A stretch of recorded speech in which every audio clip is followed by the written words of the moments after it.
In this session, really, I wanted to speak about asynchronous teaching and study, which is, that component of the educational experience that's not in a room.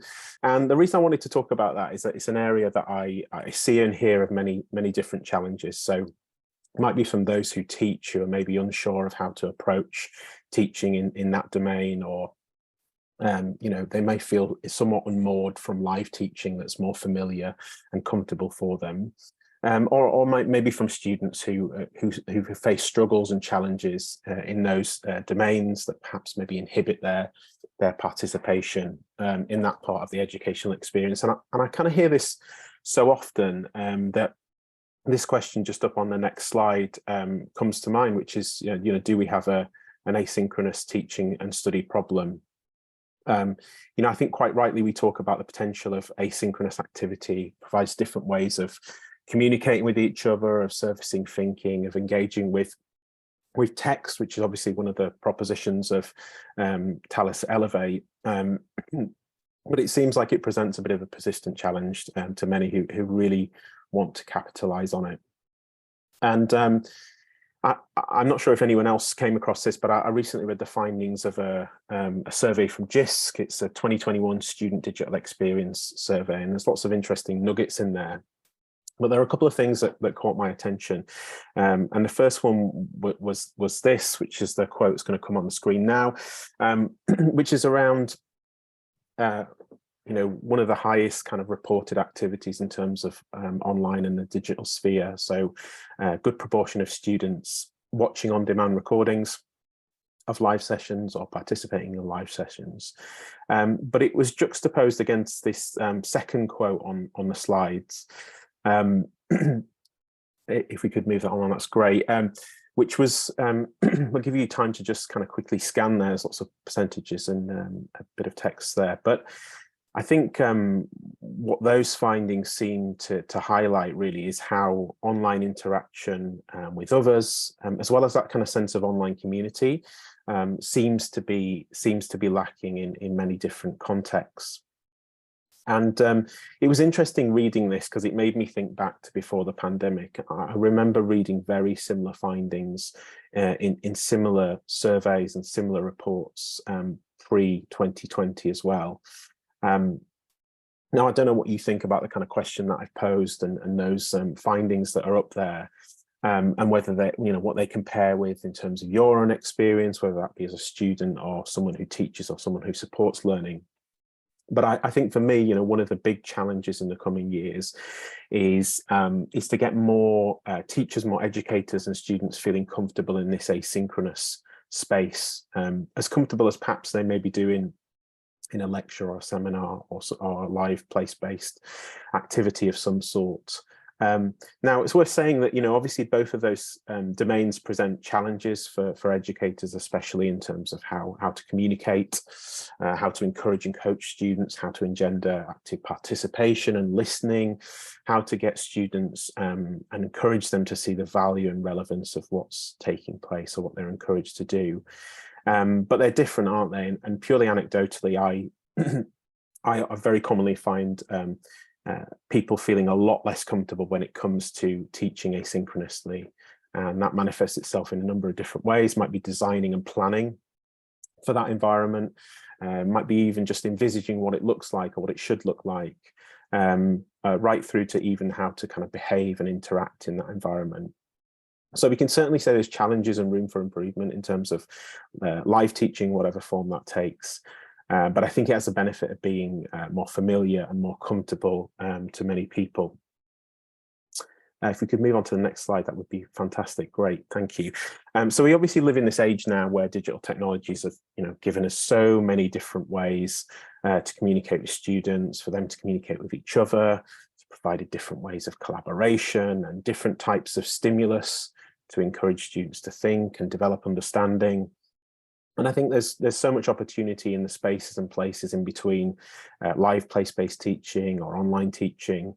And that's my focus this morning. So my aim really in this talk is to provide some principles that I think are important things to attend to when you're teaching in an online asynchronous environment. And if you're kind of designing and planning a course or program, in which you want to capitalize on opportunities there. And how I frame this is about how we might create conditions for learning, for participation, for thought in that particular environment.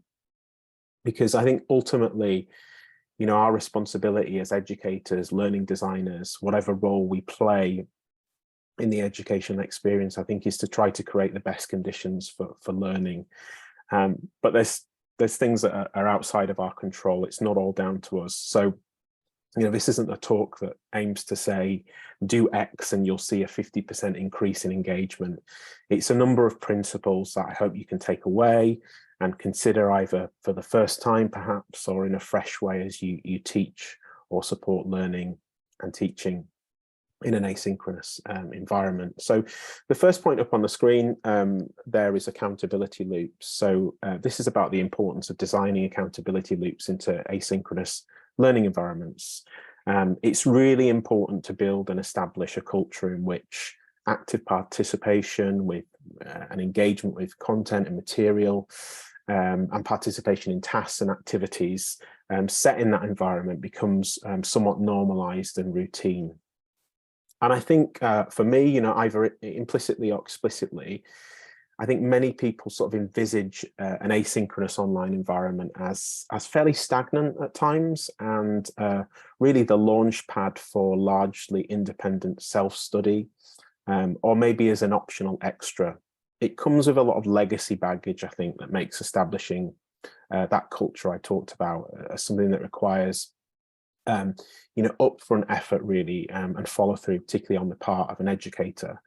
But I think if we want to make the most of what benefits that environment can provide, we can't simply leave it as an environment that's kind of untended, a place that perhaps, you know, we lob a reading list or we lob a video at students and then we kind of walk away metaphorically.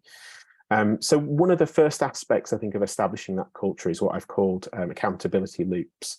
If we could go back to the last slide, that'd be great. Thank you.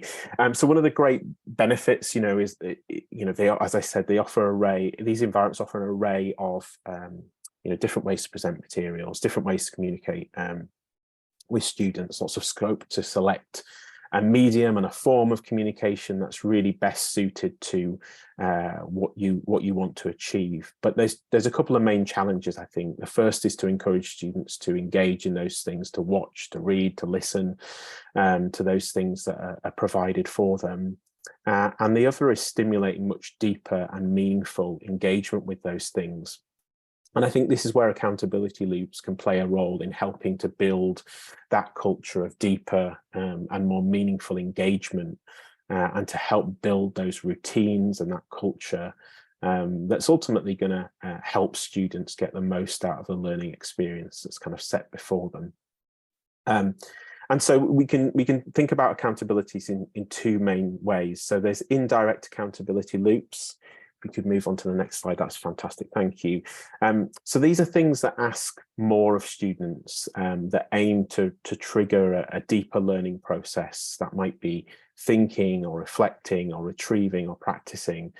But these are things that don't necessarily loop back to an educator or whoever's leading the course in a way that's directly visible to them. So they aim in some way to indirectly hold students accountable for not just reading, watching, but participating in a deeper and more meaningful way.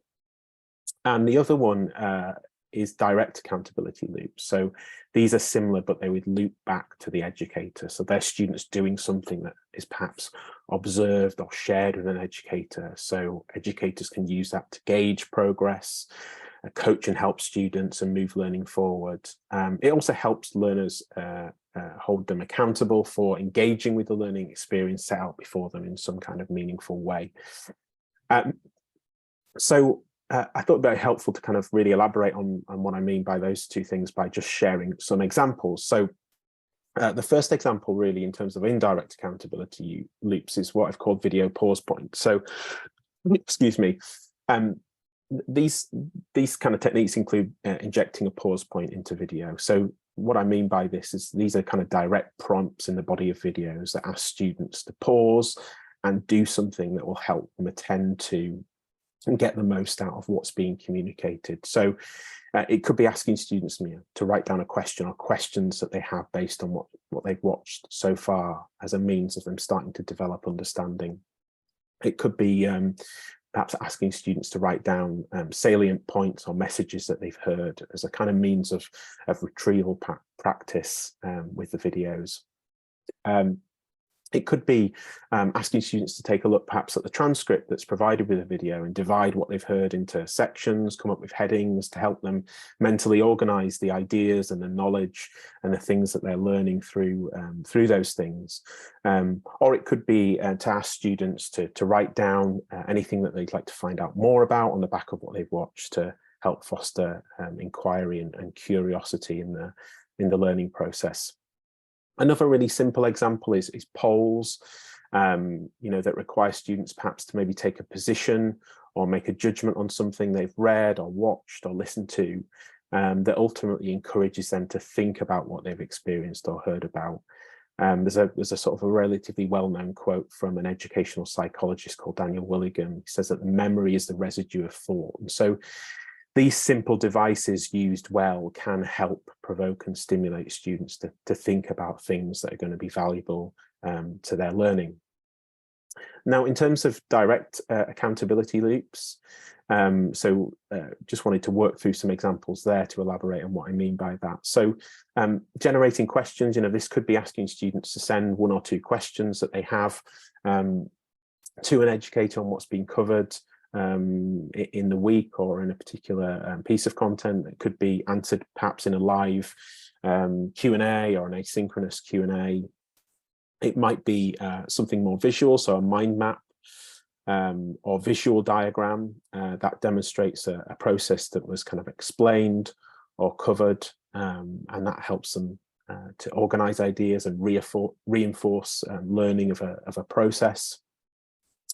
It might also include more innovative uses of quizzes that don't simply have learners selecting an answer, but have them maybe write a brief justification or explanation of their choice based on a quiz question, or it might ask them to pick a distractor, a wrong answer, and get them to briefly explain why they felt this was plausible, just to get them engaging with constructing knowledge more deeply. And the last example is, this could be contributing a short paragraph, perhaps, to a shared document where students are kind of allocated perhaps a particular question, and that document could be built into a shared resource for the cohort. So I think one of the important aspects of direct accountability loops is trying to achieve that kind of what's often called a high participation ratio, that you're getting as many students involved in that as possible, and that students are kind of reminded or communicated with around those things. Another way of approaching that is that direct accountability loop is something that needs to be done to benefit or enable something that's taking place next. Might be in a live session or class, for example. And I was recently reading a research paper, and the quote's up on the screen there. The research paper is called Fostering Generative Learning from Video Lessons, rolls off the tongue. And they use this phrase, which I think is really helpful, which is aligning instructional methods or teaching methods with appropriate learning strategies. And I think this is what's encapsulated in this idea of accountability loops. Yes, it's about designing in mechanisms that in part hold students accountable for engaging in the learning experience, but it's not simply about getting them, to tick a box to say they've done something. It's encouraging them to do something that, yes, holds them accountable to an extent, but that furthers and deepens learning. So accountability loops, can be important ways of fostering a culture of active engagement and participation in asynchronous learning environments. Now, the next thing I want to move on and cover, the next kind of principle or topic, is this idea of presence and interaction. So as I've said before, there's lots of baggage around asynchronous online learning environments, I think, as these independent self-study hubs. And accountability loops are one way of addressing that. But I think the other way is really establishing this as an area and a domain where meaningful interaction takes place. And in lots of different ways, that starts with an educator themselves being present in the same way I spoke about students getting into the routine and establishing the normality of active participation. Educators as well, those that teach in these environments, need to develop routines of presence and interaction in those environments as well. And, you know, this rarely happens just by chance, I find, thinking that, you know, you might perhaps periodically check in when you get a moment. So I think establishing scheduled periods across a week that this environment will be engaged with, just to make sure there's a good spread of engagement across a week, and perhaps to mitigate against too little or too much investment of time, is a really good mechanism to develop a teaching routine in these environments. And it's also worth saying, in terms of some of the benefits of asynchronous teaching, is that it can often better support a really focused and thought through, targeted and useful kind of interactions by an educator, because, you know, ultimately you have more time to consider your response. And this is both a benefit, but it's an important point to understand in terms of interaction in general, in that, you know, it's best to aim for quality and usefulness and relevance of interaction rather than simply quantity. There's a paper, again, that I read relatively recently called A Re-examination of the Community of Inquiry Framework. And what they did in that paper, and the research associated with it, is they actually conducted research on the relationship between educators and student interactions in these environments, these online asynchronous environments. And this quote up on the screen is a useful summary from another paper that cited that research. So I'll just give you a chance to have a quick skim through that and just pick up on the main points there. So I think one of the things that conveys really is it's important to not fall into this trap of thinking that frequency of presence and interaction is more important than quality. And that's a really useful principle, I think, to bear in mind as people teach in these environments. Now, another important aspect, I guess, of interacting with students is feedback in these environments. So this is obviously a really big area of discussion and research. But one way I think of thinking about feedback in these environments that supports that kind of quality over quantity approach is one that was, I think, developed by a team of researchers who were looking into the effects of feedback on collaborative writing in these kinds of environments. And what they did is they categorized feedback in 3 ways, as you can see there on the screen. So the first one is corrective feedback. So this is the sort of feedback that directly addresses something that's maybe a wrong answer and communicates to a student what that right answer is, and doesn't really go beyond that. The second is directive feedback. So this is feedback that gives direction on how things can be improved, or a better way of perhaps approaching or doing things in the future. And the third one is called epistemic feedback, which is perhaps maybe a little bit harder to explain. And so I've got a quote up on the screen there in the next slide.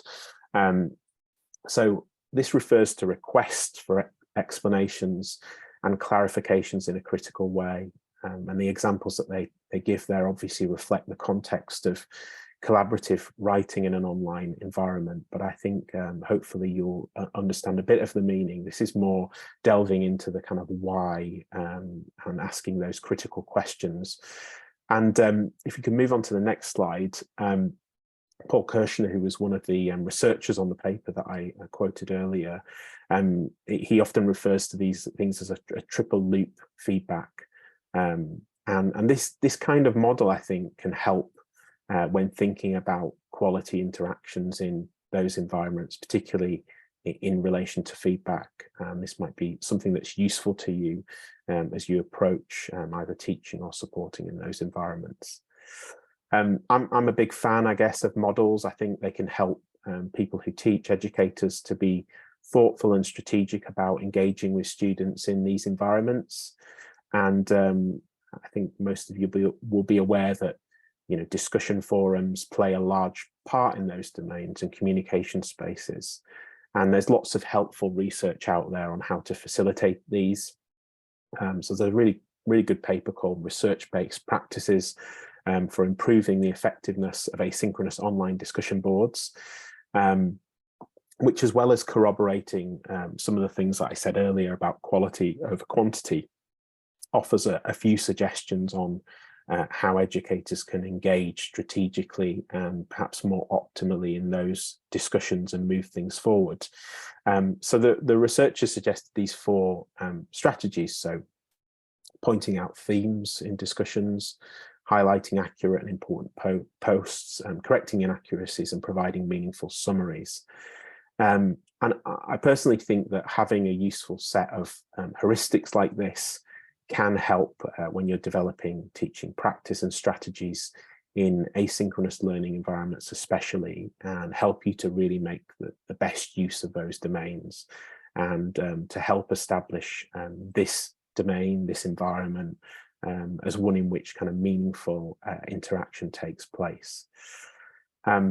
So that's my second point around presence and interaction. I just want to pick up on one last point, which is value, and definitely kind of establishing and communicating the value of communications and activity in this asynchronous learning environment. So value is an important component of motivation, which we know in turn is a really important component of learning anything. And this quote up on the screen, I think, helps convey in a relatively pithy way the relationship between value and motivation. So people are motivated to engage in things that they value, essentially. So in the asynchronous learning environment, consciously thinking about strategies to increase the value that students place on the goals of the course and the activities that you set before them, I think is a really important consideration. And I think one of the first things to say as part of that is it's really important to try to understand what learners' goals are and what they value. So thinking about the design of courses, it's important to try to create opportunities to hear from students about their goals, their reasons for taking the course, what interests them most about it, and ultimately what they'd like to achieve. And, this perhaps maybe commonly might be an introductory activity at the beginning of a live session, wherever that's situated. But I think asynchronous online learning environments offer some more options as to how you might do this, how you might get insight into students' goals and interests and have that conversation. In this kind of domain, you'll have opportunities to hear from students in different ways. So I mentioned about this being something that might be done in a live place-based setting, but you can do this online, obviously. Communication spaces like discussion boards could be used for students to perhaps introduce and share their goals and interests and reasons for taking the course. Or students might be encouraged to share those things via a short video or audio message that they post online. And you also have a couple of different options. So you have the option of whether you make this as something that's shared more widely with the cohort, so everyone can see each other's goals and interests, or it could be something that as an educator, you're only able to see it. And I guess there's a couple of different advantages of doing this asynchronously. As an educator, this provides a record of student goals and interests that you can view and refer back to. You don't need to try to remember what a student said in a live setting. If it's a shared activity, it can also act as a nice way of getting people to get to know each other and begin to interact with each other and see where there's shared goals and interests in a cohort. If it's something that's more private between a student and educator, there's potential really to use this as something that students maybe reflect upon as they progress through a course. You could encourage students to look back on this and reflect on their progress towards their goals. And that activity in itself can help encourage, I guess, the process of students thinking about their own learning, I think, which we know is a really beneficial thing for students to be doing. Now, I guess one of the main reasons really for seeking to understand student goals and interests is that you can take this insight and you can adapt the course. And so there's a couple of questions here that people might want to consider in relation to that. And the first one's on there in terms of how can you take insight and tailor activities? How can you create space for that in your course design so that you can use those things? And the second on the screen there is around flexibility. And how can you provide some flexibility so that students can maybe choose options and pathways that are aligned with their interests and goals? There are things that you might need to change as you're teaching, but you should also consider these things as you're designing your course as well. So one way our strategy, I guess, of increasing the value that students place on activities is to consider those ways in which you can seek to understand students' goals and interests, and how and where you can tailor learning activities or give learners options to pursue activities that best reflect their goals and interests. I've mentioned several times, challenges of asynchronous online learning environments and the perception that these places are maybe areas for optional activity or maybe are kind of inherently less valuable. So it can be a challenge to get students sometimes to see the value of activities they're asked to do online. You may be familiar with the term busy work that's often used when people reference these kind of domains, work that keeps you busy, but ultimately doesn't have any great value. So I think in asynchronous online environments, you often need to do some extra work to explain the value of online activities. And I guess I ponder on this sometimes because I wonder whether we spend a little bit too much time on giving students instructions on what they need to do, and perhaps not as much time in telling them why it's valuable to them and how it will help them. Obviously, clear instructions, are really important in this area when you're setting things like activities and assignments. But I think we also need to think about communicating the value of those things to students and how they're going to help them. So again, I've just kind of put some questions up there related to that you may want to ask. So the first one being around explaining how activities will help students move towards the goals of the course or help them to build on what they already know or what's been done previously. And the last one on there is around looking to the future, how it will help them in the future, in their future lives. And one useful way of thinking about this or taking this further really is to actually ask others to review the way in which you're communicating with these things, another set of eyes, a fresh pair of eyes to evaluate how you're conveying these things in your courses can be useful just to get someone else's perspective on how well you're doing that and where you might make improvements. But I think whatever approach you take, it's really important to take these extra steps so you can really convey value to students in what you're asking them to do. And I guess another consideration around this is to think about how you might integrate face-to-face and online approaches to establish value. So when you're setting activities and assignments, you should consider, what channels and methods you use to communicate those things. Is it important to explain and introduce online activities in a place-based setting where you might be able to demonstrate the value of them, not just explain? Or a place-based setting might be a better forum for students to ask questions about that activity as well and understand the value of them by communicating with you in a live setting. Similarly, if you're doing this just online, thinking about what means of communication will be most effective. One of the real benefits of blended learning is that potential kind of powerful combination of ways to communicate. So, if you're setting activities, you can combine text with video demonstrations or explanations of its value, for example. And I guess one last thing just to say around online communication is that obviously it differs slightly from communication through live place-based settings. And sometimes a danger, I guess, when we communicate online, particularly via text, is that we can do it in more of a sort of stunted and more formal way. So another thing to think about in this area of kind of explaining value is to think about tone of voice, personality, things that could come through online that perhaps you need to be a bit more deliberate about. You know, I think one of the things that can really stimulate student motivation is seeing passion and interest in the subject from those that are teaching on it, and how it's helped and enriched you. And it is possible for this to come across online, but perhaps it needs a bit of more deliberateness and more thought sometimes around that kind of thing. So I'm just conscious of time, and I think I'm going to wrap up there. But these are just 3 principles of many, actually, that I think would be useful to take away and think about if you're teaching or you're supporting teaching in asynchronous learning environments, to really make the most of those environments and to make those places where there's really rich interaction and really rich engagement and learning.